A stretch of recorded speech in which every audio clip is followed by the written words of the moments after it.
Everyone. It's Emil. It's Emil Guillermo. Emil Amok to you. How are you? Happy Monday, the 29th. We're going to talk about all the things in history, all the things today, all the things in my life and your life, all the things that matter. Welcome to my Takeout, Emil Amok's Takeout. This is what we call this web show that we put out live. We're doing it live, no script. We're just talking to you because this is what's alive now. Got my John Madden headset on.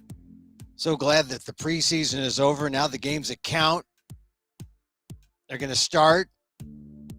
Except in baseball, the games that count, they're counting in August because you don't play for real in baseball until September. So the August games are important, but where are the teams? I know my team is kind of lost. Football, though, the preseason is kind of like the appetizer that you hope no one eats because it's worthless. You just get to see what the scrubs are doing. They don't put on the good players, but in earnest the next week. So it's going to be a great sports fall for you sports fans. And if you're not a sports fan, that's all right. You can just listen to my Takeout. There's lots of things in the news, both traditional and EWS and GNUS. There's lots to talk about on a Monday. Hey, I say this is the micro talk show of the AAPI, Asian American Pacific Islanders, and the AAX is Asian American X. Fill in your ethnicity. I'm an AAF, an Asian American Filipino. And so on today's show, I'm going to talk about, I saw the fabulous Filipino brothers for the first time. I mean, I didn't know where to see it. I didn't see it in the theater release. The fabulous Filipino brothers is a Bosco family production. They are as Hollywood Filipino family, but from an indie streak. And I'll give you my take on it. I finally saw it on Hulu. I haven't seen Joe Coy's movie, Easter Sunday, yet because I'm still kind of COVID shy. I do go out, but not yet in the theater. But probably I will start going out more. I'm exposing myself to more people in a good way. And I'm getting more comfortable with the fact that only the equivalent of 2.25 jetliners going down a day are dying of COVID. I mean, between 470 and 490 people die every day. Why get alarmed, right? And it's all spread out in the country. So people are like, pandemic? What's a pandemic? And I fight the conformity, but slowly I'm seeing people and engaging and trying to get out of my closet more. But anyway, so I saw the fabulous Filipino brothers. I'll talk about that. I'll talk about some shootings this weekend, that are alarming to the Asian American community. Most significantly, I think, is the Sikh on Sikh violence. I mean, really, I hadn't heard of that sort of thing happening, but it's happening. It's a thing, and it happened in the biggest temple, or the first Sikh temple in America, which happens to be the one in Stockton, California. They had a shooting. We'll talk about that. And then, of course, we'll talk about the big news of the spillover from last week, the student loans. People are still talking about what will student loan forgiveness be about. And you're hearing people try to poison the minds of people that the student loan forgiveness plan is a bad plan. It's not a bad plan. It's a good plan. It's a needed plan. We'll talk about that. And, of course, we'll talk about the redacted stuff from the Mar-a-Lago, or from the documents that were redacted and released on Friday that people are still trying to say, oh, come on, is this all you got? Various takes of Peggy Lee's, is that all there is? It's not a is that all there is moment. It's, look, let's let the investigation take hold. And if you're for it, you shut up and just let Merrick Garland do his thing. If you're against it, you don't start pointing fingers and say release it all, because then you'll spoil the investigation, which is your intent anyway.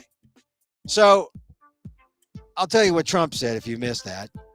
All today on Emil Amok's Takeout. We're here live Monday through Friday, 2 p.m. Pacific. Live. We do it live, so the consequences are somewhat minimal.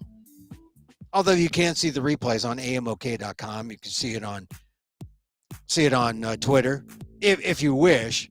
I give you at least 40, 45 minutes, 50 minutes. Who wants to watch a 45-minute video on Twitter? Well, some people might. Or on YouTube, you can do it there, or preferably on amok.com, or on FB, facebook.com/Emil Guillermo Media. So let us begin. First, the Jones Act. If you've never heard of the Jones Act, August 29th, 1916 is when they signed the Jones Act. And why it's significant, and I mention this because it was formerly called the Philippine Autonomy Act of 1916. And it was put out there because there was a lot of pushback after the United States wanted to expand and be not just the leader of the free world, but the imperializer of the free world. It was American empire. 1898, U.S. had acquired the Philippines after the Spanish-American War. And then they colonized the islands, set up a Philippine commission. And because of the pushback from this, we got the Jones Act. And the Jones Act said that it was essentially the promise that the Philippines would be independent and free as soon as a stable government could be installed there. That's a big loophole. That's a big definition, or a big thing that had to be defined. What is stable? What is ready? And of course, ultimately, we knew it was like after World War II. It was still a generation of a colonized Philippines, colonized by the U.S. government. But today was a day, 1916, that the Jones Act promised independence to the Philippines, and yet they still let Filipinos come here as colonized Americans without green cards. And it was my father's group who came in 1928, the so-called Manongs. I mean, there are old Filipinos who are here, but they came after my father. They came in the 40s. They came after World War II. They came in the 50s or the 60s. Some of them are still coming in. They're letting old Filipinos in now. But my father was the original old Filipino in 1928, one of them. In that group, if you came in the teens and the 20s, you were in that early group that came here as colonized. And the Jones Act was pretty much the de facto constitution for the Philippines until the Tidings-McDuffie Act, 1934. And that's the act that essentially led to the feeling that, we let all the Filipinos in the 30s. Now we want to send them back. That's what the Tidings-McDuffie Act did. We want to repatriate a lot of them, as many of them as possible, because the Philippines is going to be independent. So you want to talk about the seesaw, screwy American-Filipino relationship. The Jones Act, the Tidings-McDuffie Act in 1934, but the Jones Act 1916, signed today, August 29th. This is just another indicator of the strange relationship that the Philippines has had with America, with the U.S. We acknowledge the history, not in terms of any kind of critical race theory idea, but just in terms of, hey, this is history. This is why we're screwed up. This is why we think sometimes we are confused. They want us, they don't want us. We're here, we're not here. We're here to work. We get exploited. They want us back. Now there's immigration. Actually, for the longest time since 1934, they limited immigration. Actually, 1924. Limited immigration to the Filipinos until 1965. Another milestone in U.S., American, Filipino history. Something you don't get anywhere. But you get it here on Emil, Amok, Takeout. Yeah. All right. So another thing that happened this weekend, because there are a lot of things that happened this week. On Saturday, did you hear about the Sikh on Sikh violence? Now, I say Sikh on Sikh because that's what they say. S-I-K-H is pronounced Sikh, not Sikh, because they don't want the homonymal thing going on where you think, oh, they're seekers. No, they're not seekers. They know where they are. They know what they want. They know what they're willing to protect. They carry weapons as part of their culture, right? The Sikh culture. They wear turbans because of the hair thing. They're not Muslims. They're Sikhs. It's a religion. They have their temple. The temple in Stockton is one of the, I believe it's the first one in California, if not the nation. And it was the Sikh temple. They had the big Sikh float in the Rose Bowl a few years back. So it was at the Sikh temple this weekend. On Saturday, they had a shooting incident. 3 people were shot. They're fortunately not life-threatening, but they were brought to the hospital. According to the Hindustan Times, the shooters, and they're looking for the suspects, they're other Sikhs. So it is, when was the last time you heard of a Sikh on Sikh crime? I mean, I was on the road this morning. I saw some truckers. And with this one trucker I noticed it said Stockton on it. I said, that's got to be a Sikh driver. And my wife said, no, what are you talking about? That can't be. And I said, we passed the cab and there was a guy with a turban. I knew it was a Sikh because of the turban, but I knew it was a Sikh because the Sikhs have established themselves in the trucking industry in the central part of California, specifically from Stockton and Lodi. So anyway, it was just coincidental that Saturday night, this Sikh on Sikh drama took place. And it's because there is a conflict between Sikhs who want to secede from Punjabi and Sikhs who want to stay within India. And according to the Hindustan Times, the gunmen were part of this secessionist force or group, and they're trying to create this sense of, I guess for lack of a better term, a kind of sickness, being sick, as far as wanting to secede. And they are doing it in this violent way.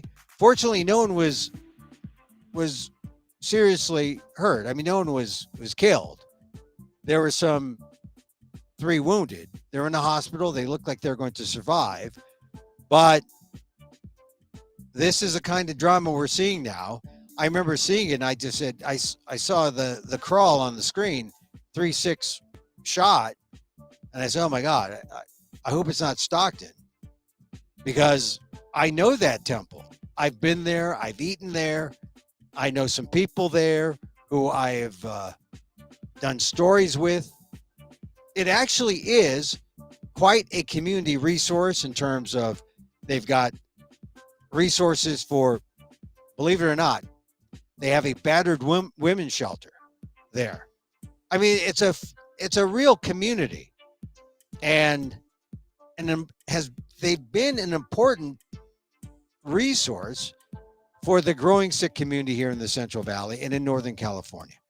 So I wish them well. It turns out that they had a weightlifting competition there, and that's what got these other Sikhs in there, and the shooting, somehow some conflict arose. Shooting began. It wasn't on the temple grounds, but near there, and so let's hope it gets sorted out. Unfortunately, it's just one of many shootings throughout the country over the weekend. It always happens, right? The weekend. The weekends are made for shootings in America. There was the Bend, Oregon shooting you might have heard about. I think at least 2 dead there in a Safeway. And I don't know Bend personally, but I know many people. When I lived in a suburb of San Francisco, a lot of people who were getting of age saying, "Oh, we're getting out of the rat race." I said, "Rat race? We're in a suburb of San Francisco. There are no rats here." But they escaped to Bend, Oregon. And that must have been, oh my God, that was about 20 years ago.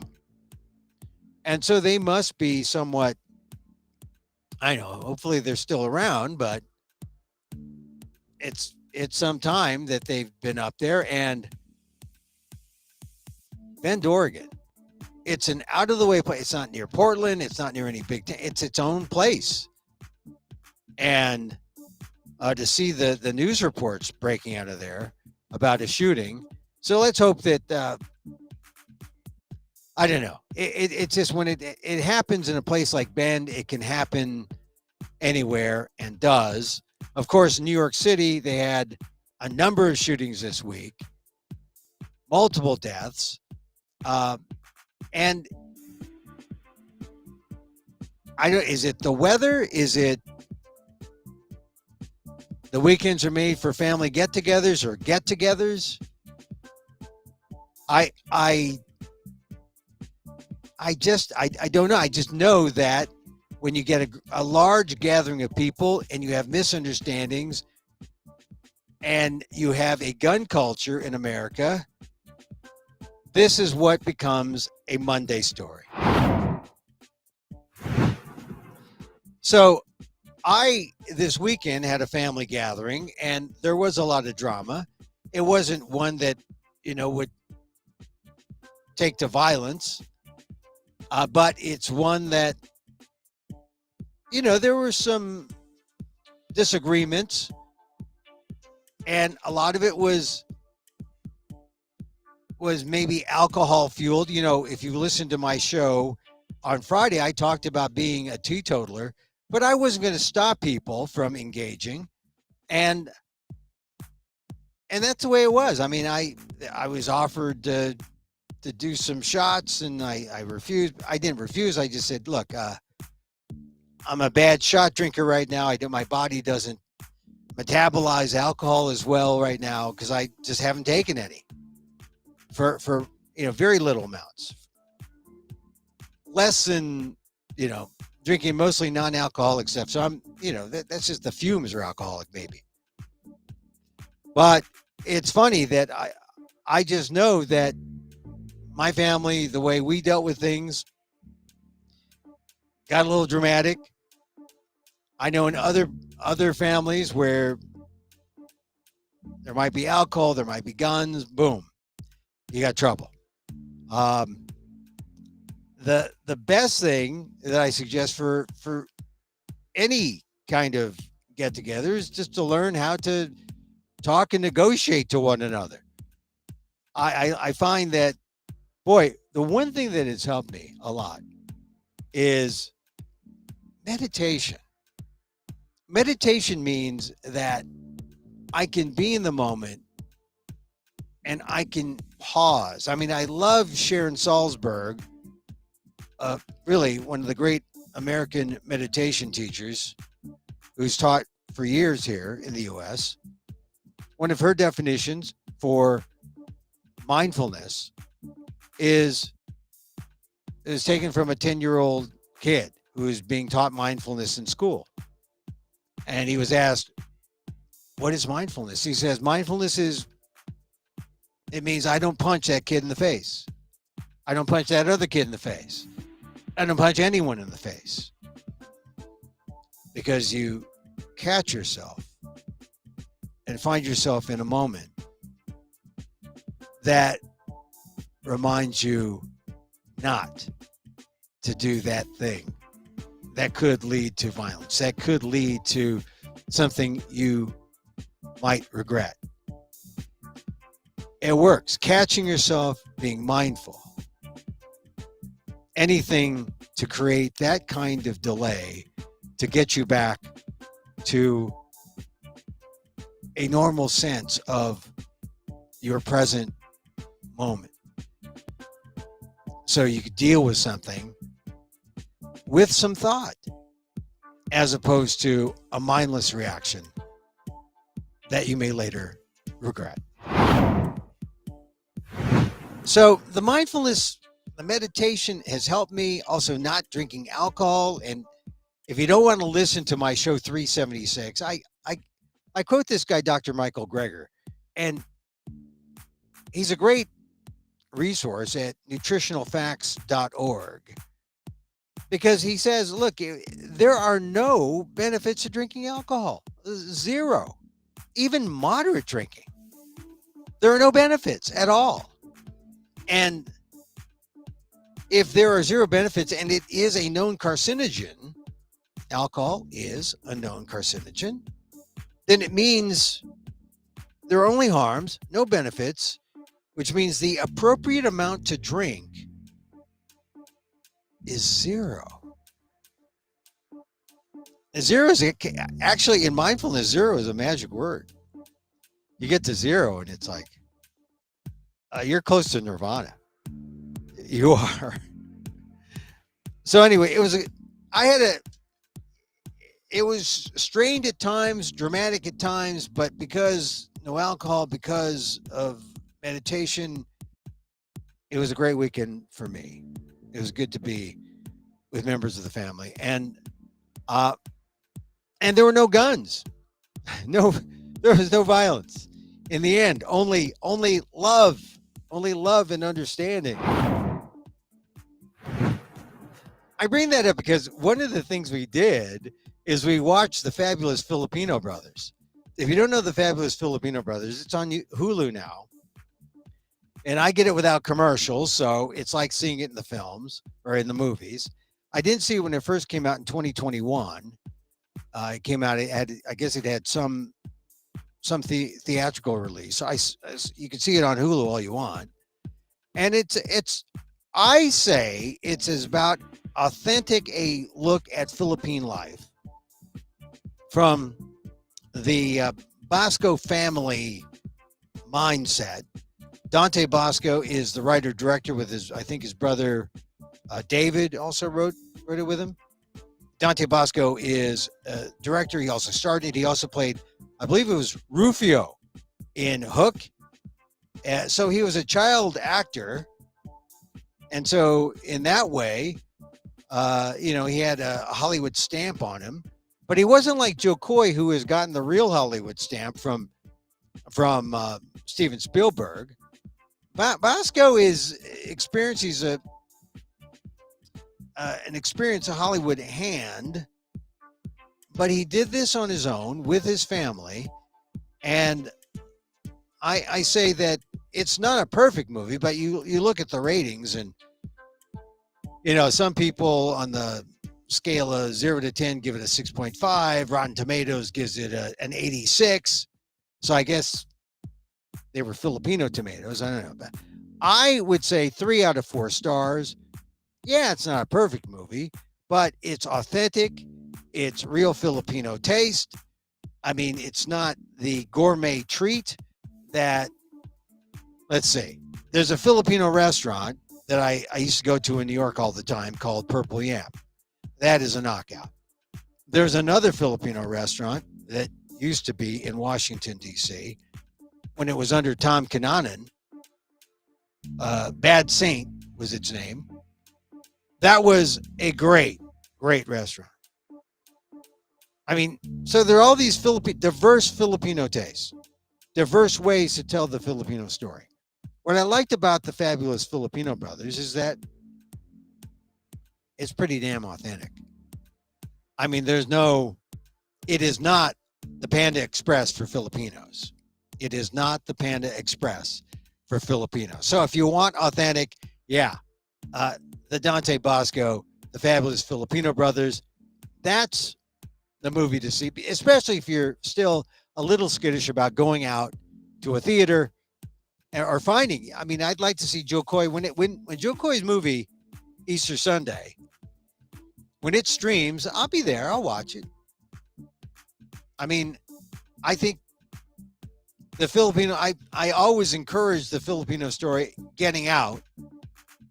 Andrew Canonan's story, that was, I was, I want to say promoting that, but I enjoyed watching that, talked about that. Crazy Ex-Girlfriends, first Filipino Thanksgiving, I promoted that. Vincent Rodriguez III, from Daly City. Look, Fox, let's see, what was that? I can't recall the name of that, but the movie, Colma, right? The movie Colma. There are a lot of great Filipino film folks. They don't get the breaks. I'm glad that Dante Bosco is on Hulu because it's accessible to people.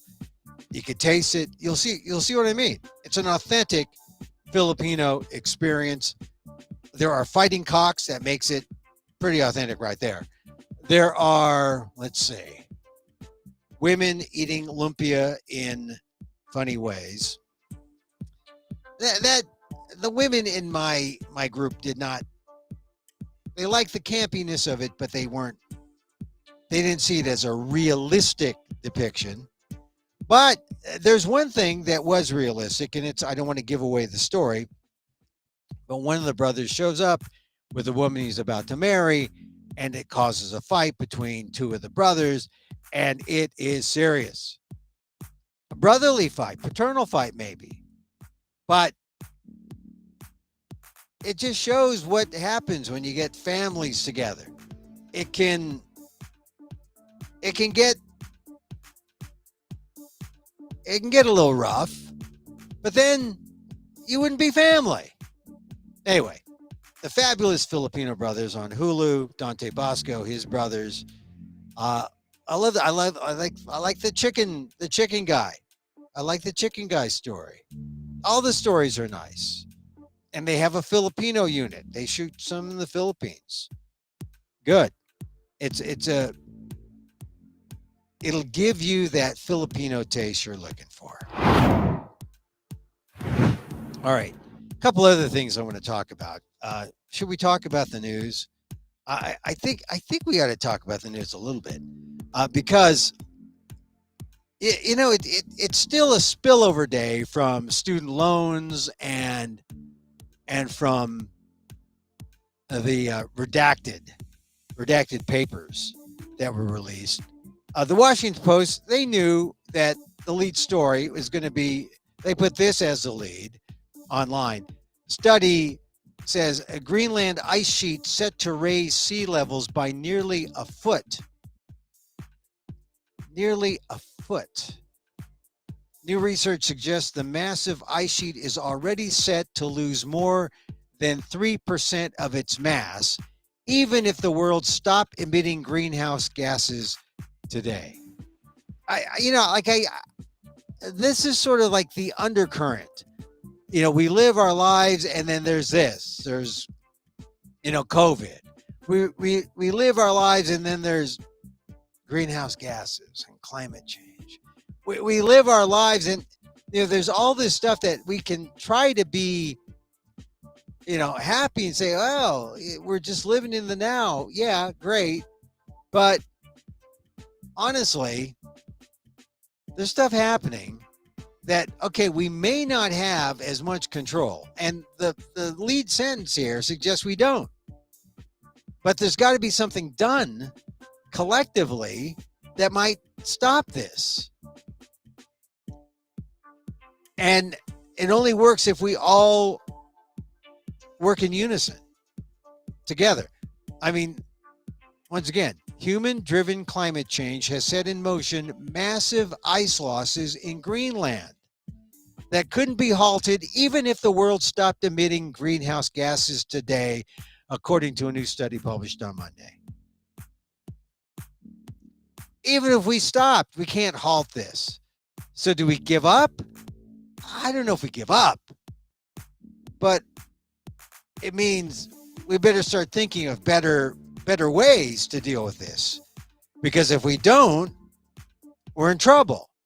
The findings in Nature Climate Change project that it is, project, not the Nature Climate Change project, but the Nature Climate Change verb, project, that it is now inevitable that 3.3% of the Greenland ice sheet will melt, equal to 110 trillion tons of ice. 110 trillion tons of ice. That's what researchers said. That will trigger nearly a foot, 12 inches of global sea level rise. That's a lot of inches, especially if the lip to your door is at 2 inches. The predictions are more dire than other forecasts, though they use different assumptions. While the study did not specify a time frame for the melting and sea rise level, the authors suggested much of it can play out between now and the year 2100. Oh, well, we got some time. That's like 70 some years yet. And if you're a baby, I guess you can deal with it. Of course, if you're 30, you're going to live to 100. Maybe if you're vegan. If you're 40, you'll be dead. If you're 40 or 50, maybe you'll still be alive. If Elon Musk sets up his vanity cryogenics facility. I mean, who knows? Cryogenics may be the only cold thing in the neighborhood. I mean, if global warming is taking everything down, the study's co-author says the point is we need to plan for that ice as if it weren't on the ice sheet in the near future within a century or so. This is William Colgan, a study co-author. Every study has bigger numbers than the last. It's always faster than forecast. And once again, 3.3% of the Greenland ice sheet will melt. That's what the findings said. Inevitable. Equal to 110 trillion tons of ice. That will trigger nearly a foot of global sea level rise. That's a good Monday eye-opener. I mean, if you're having trouble with Monday, you can blame that report. Right? So from climate change, how hot is it? Much hotter where it should be icy than we thought. They're still talking about Mar-a-Lago, of course, and the documents. Some people said, is that all there is? It's not a is that all there is moment. The is that all there is people are trying to say, we don't see anything here. It's redacted. Of course it's redacted. It's redacted because if it weren't redacted, we know more. And that knowing more would endanger the rights of people, including one, Donald J. Trump. So it's a matter of fairness. But the stuff we have is pretty damning already. And the people who say, oh, is this all there is? It's just black ink. They miss the point. The black ink is there to protect people. Now, this is what Donald J. Trump said. I think I have what he said here. So Trump is saying, where is it? Trump comment? The Trump comment is, Trump says he's putting out a call to FBI agents. He says, FBI agents who are left in the Bureau, stand up to the partisans. Look, they're being FBI agents.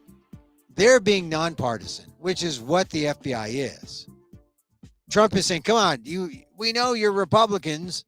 Yeah, like a lot of the Capitol Police were Republicans, but they were acting, most of them were acting as nonpartisans, as they should, protecting all. And so it's crazy that Donald Trump is on his Truth Social saying, when are the great agents and others in the FBI going to say, we aren't going to take it anymore? Wow. Much as they did when James Comey read off a list of all of crooked Hillary Clinton's crimes. See, this is when I knew things were going to go bad. When they started bringing up Hillary Clinton, like Hillary Clinton is even relevant. She's irrelevant here. It's just Donald Trump.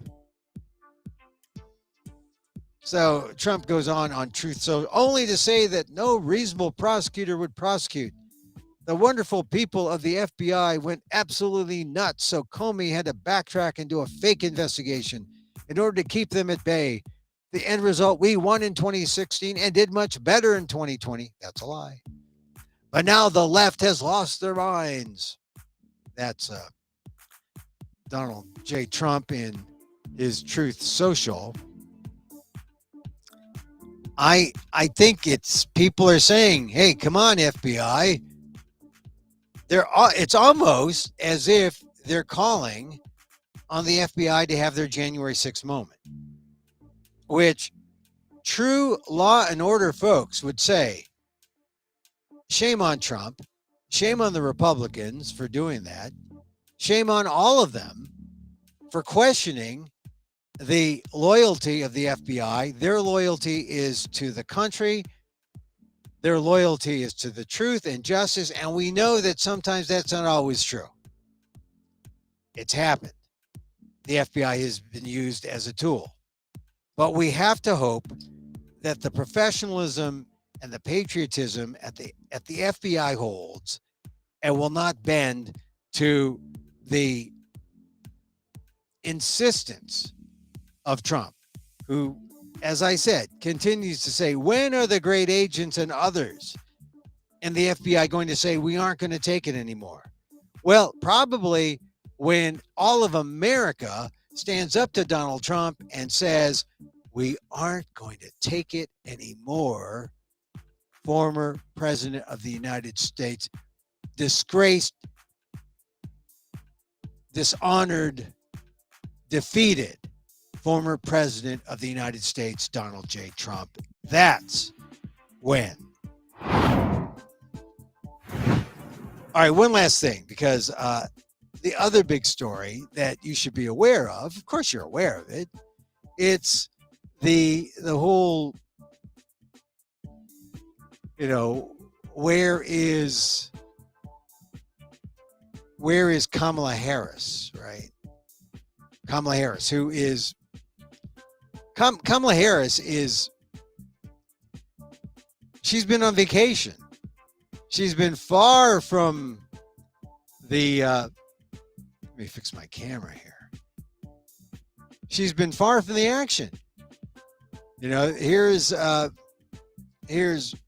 Biden passing, or by executive order, doing the student loan thing, forgiveness.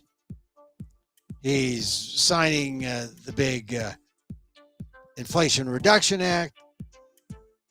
Kamala Harris was in Kauai. And then she comes back. They're going to do this big space launch, unmanned, today. She happened to be there, but there was no launch. It's like Kamala Harris is like news killer in some ways. She's in the wrong place at the right time, I guess. I mean, she's becomes insignificant in a way. But she's the vice president. People know that. They ask her a question about things. They asked her about the student loan forgiveness. It's significant because a lot of people are trying to make it negative. They're trying to make the student loan thing a bad thing that Joe Biden wants to do, when in fact it's a good thing. And if you think it's a bad thing, think of all the immigrants who have needed some extra money for books, and they take out a student loan and they go to the junior colleges and the state colleges. I mean, here's what's weird. A lot of the conservatives are saying, oh, all these people borrowing money to go to 70,000 a year schools, like they were all going to the Ivy Leagues or to NYU. Fact is, they're not. Those aren't the schools they're borrowing money for. The people borrowing money are borrowing to go to med tech schools, to go to dental tech schools, to go to the private schools that might help them get a job, or to junior colleges that are inexpensive, but they need a couple $1,000s for books. In some ways, $10,000 for some would cover a good deal of the student loan costs. But Republicans are trying to make out the fact that, oh, this is so much money, and so irresponsible, morally irresponsible, because what do these people do? They borrow $10,000 and go to Maui? They borrow $10,000 and go on a vacation? I mean, if most of them did that, then I say, yeah, maybe there's something morally irresponsible.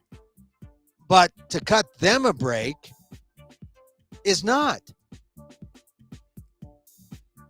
So keep that in mind. People are trying to find out ways to try to dump on the student loan forgiveness plan. And one of the ways is to say, where's this going to come from? Where? And Biden he hasn't been cagey. He's just been saying, look, there's a lot of money that we have in our coffers. And he points to tax cuts that, if we don't have the money, it's because of tax cuts that the Republicans implemented for themselves. And he said, here's the break for the middle class. Because it may not, I think there are more in tax breaks to the rich than there are here to the middle class, working class, and poor who took out these student loans. So it's $10,000 if you're on a regular student loan program, or another 10 if you're on a Pell Grant. So up to 20,000 gets forgiven. And the Republicans want to make it sound like, oh man, these guys are like the kings and queens of student loans, building castles or something. I don't know what. So they asked Kamala Harris, and here's what she said. The question to Kamala Harris was today, when she was waiting for the launch that didn't happen. They asked her, where's the money going to come from? And she said, well, let's start with this. First of all, a lot of the same people who are criticizing what we rightly did and following through on a commitment that we made to forgive student loan debt are the same people who voted for a tax cut for the richest Americans. So when we look at who is benefiting from this, 90% of the people who are going to benefit from student loan forgiveness make under $75,000 a year. And that debt has been the reason that they're unable to start a family, buy a home, and pursue their piece of the American dream. I think you need to respect and honor that. And for those people to say, oh, how immoral this is, what are we what are we teaching these people? What we're teaching these people is that there is still some fairness. And what happens is a lot of these students, they're not all kids.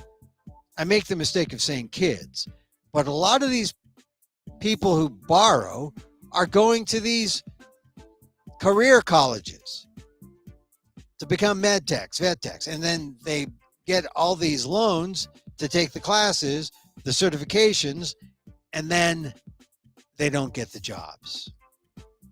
They're left with debt. They're left with no degree because sometimes they don't finish to get the certification, or they finish the training, but they don't pass the test to get certified. So some people are doubles, or just doubles, right? They don't have a job. They don't have a degree. They have debt. And those are the people who we find can't get to the American dream. And they're members of the Black, Indigenous, and people of color community, the BIPOC community. Don't be talked out of the student loan forgiveness plan. But even the Democrats are split here. Even the Democrats are split between those who are very progressive, those who are just a skosh progressive, and those who are just as moderate as Republicans. And that's why we got to keep up the fight and the call that what Joe Biden is asking for is the right thing. He's doing right by the community. He's doing right for Americans. All right. Hey, that's it for me today. I'm just gonna do a short show today. The news. Oh, one more thing. I saw this in the news. I couldn't, dropping some people off the airport, and I saw this. And I said, "What? What is this?" This is a story about. He's a 70-pound predator with razor-sharp teeth, and he's a registered emotional support animal. It is Wally Gator. It's a picture of Joey Henney holding Wally Gator. And Joseph Henney lives with his alligator. Henney is 69. And Joe lives in Jonestown, Pennsylvania, 2 hours from Philadelphia. And he shows off his alligator with the razor-sharp teeth. He's just a 7-year-old, 5.5 foot. This is no small alligator. 5.5 feet. That's the size of a small Filipino. And probably with better teeth. But, he takes the alligator on a walk out, puts it on TikTok and Instagram. It's creepy as hell. It's an emotional alligator. Look, maybe for emotional support, this guy has his alligator, but it would creep me out. And I would say, all right, if you can control your alligator, fine. I'm not going to be speciesist, because far be it from me to be speciesist. I just think at some point, do we need to draw the line about what is an appropriate emotional animal? Because I mean, it's great if the alligator provides you comfort, but if it traumatizes half the free world, it negates the comfort to one. I think this is a matter of greater good, don't you? Don't you? Okay. All right, that's it for a Monday. As always, you can check out amok.com. The replay will be up there. You can always watch it there live. Watch it on Facebook at fb.com /EmilGuillermo.media. Also on YouTube. Yeah, on my Emil Guillermo YouTube channel. It's on live there. You can watch the back issues. This is show 377. Emil, there's not 377 of these, are there? I mean, certainly use like base 5 or base 10 to get up to 377. You didn't. This isn't like just 377 of these unique. These things. Really, Emil? What can I say? Yeah. I think you can watch it, and it's there for you on YouTube or on Twitter. You're on Twitter, Emil at Emil Amok, EMILAM. Okay, thank you for and go to amok.com, right? And you can see from whence this all came. So it's going to be hot today. It was nice and warm this past weekend and through last week, but this week in California, it's going to be hot. And I wish you coolness. I wish for you cool. So, regular listeners know that at this time we usually do a little meditation, a little loving kindness meditation, because in the end, that's what we all need. A little loving kindness. Other people need it. We need it. When we all show it, we give it to each other. We share it with each other, and it comes back to us. It's like a cyclical thing, a cycle where you show the love to others, it boomerangs and comes back to you. My mom was right. She was right. Sus Mariosip. Everyone says that in the Philippines. Sus Mariosip. So, as I wish for me, I wish for you. May you be safe. May you be healthy. May you be happy. And may you live with ease. Emil Guillermo here. Live 2 p.m. Pacific. Back tomorrow. Till then. Mahal